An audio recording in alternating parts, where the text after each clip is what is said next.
Hello, it's Chris from My Stamp Lady. I'm so glad you can join me. I have 2 tricks for you for making this card. You're going to see how to use the Stamparatus with the Stampin' Spots, and you're also going to see how I use Mini-Glue Dots to put my strings onto my balloon and to hold it in place. Stay tuned. From this stamp set called Happiest of Birthdays. It's got a really nice sentiment to use on the inside too. So I'm going to use this solid one, or this one large image, and this one for the inside. So to start with, I'm going to show you how you can ink up the image using the Stamparatus. So with my Stamparatus, I have a piece of scrap paper here. Underneath, I have my silicone pad. It kind of gives a little bit of lift and a little tighter pressure so that I'll get some nice even pressure. So I'm just setting this down. It doesn't really matter exactly where it is because I'm going to be cutting my image out. Press that in place and pick it up. And so now that is on my, it's on the plate. Let's take that piece of Whisper White cardstock, place this in here, and move it a little bit over to the center.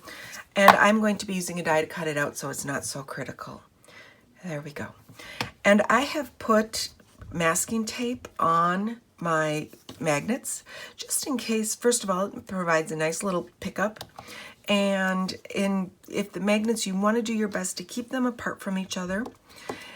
They do break, and so I've wrapped them up completely, so if they do break, they don't go all over. So I'm using the Stampin' Spots.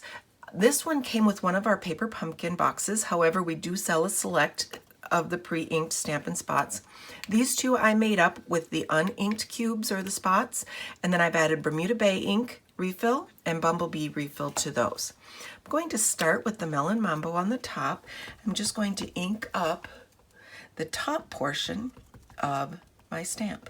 Okay, then I'll go down and press it and then pick that up. Now I'm going to wash this off because I'm switching to a lighter color. Now I could have done my middle first and then I wouldn't have to wash that off, but I don't want to get the Melon Mambo into my Bumblebee pad. So let's ink that up and we'll go over, and it'll go right back into the same place because I have it on the Stamparatus. So then my last color, and this time I'm using the darker color over the light so I don't need to clean it in between. Put my Bermuda Bay down. There we go. I love the Stampin' Spots for the Stamparatus. It's a smaller stamp pad, and it just does a nice job. I think I'm going to wash this off and do a little more of the Bumblebee in the center. This is another benefit of using the Stamparatus. I can go back in, it's still in the same place, and get that down. Oh, I like that, so I just put that in there a little stronger. Okay, so now I can remove this and set this aside. So I'm going to use this particular frame from the rectangle stitched framelits and run this through my die cutting machine. I have used the next larger frame. And I'm cut out a piece of the Bumblebee cardstock, and I'm just going to mat that right on top.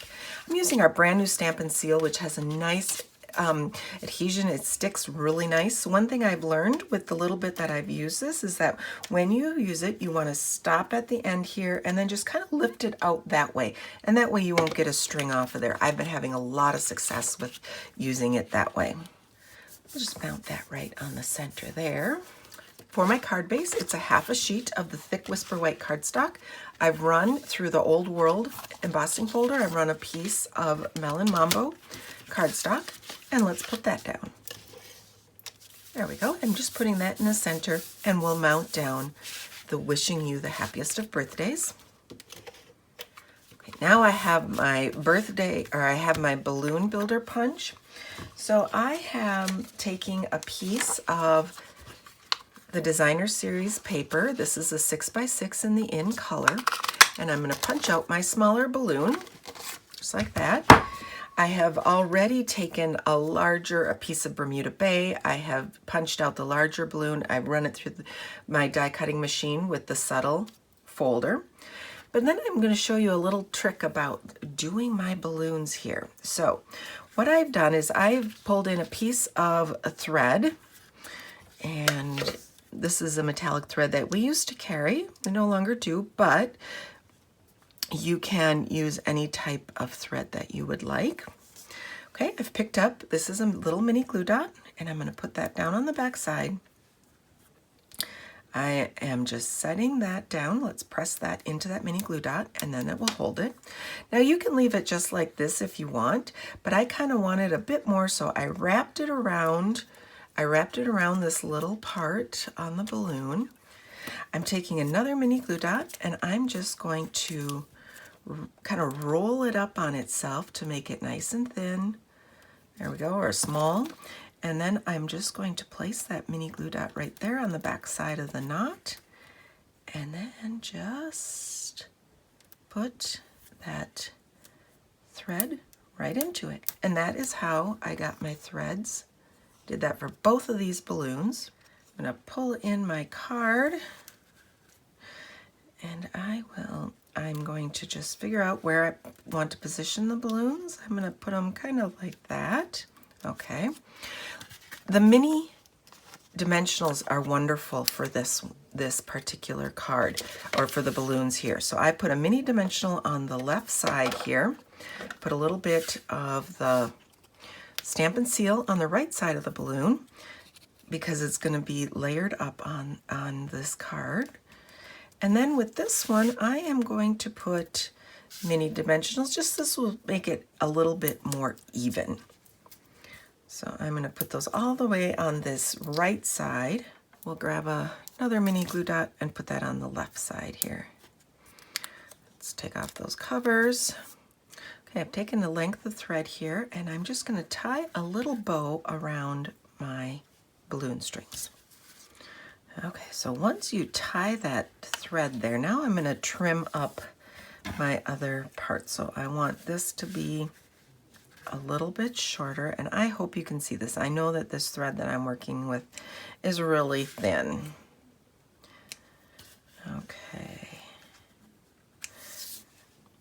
And my last little trick for you, okay, I kind of want to control where my strings sit, so I'm going to take one more mini glue dot, and I'm just going to roll it up really small here, and so it goes underneath that knot. And I love these. I use a lot of these little rolled up mini glue dot spots. You could use a spot of glue, but then you got to wait for it to dry, and it may take a while and hold it in place. So I find that the mini glue dot works the best for that. I hope you've enjoyed these tips with using the Stamparatus and using mini glue dots. And if you have any questions, don't hesitate to contact me, Chris at mystamplady.com. And please subscribe to see more videos like this one. Thanks for watching.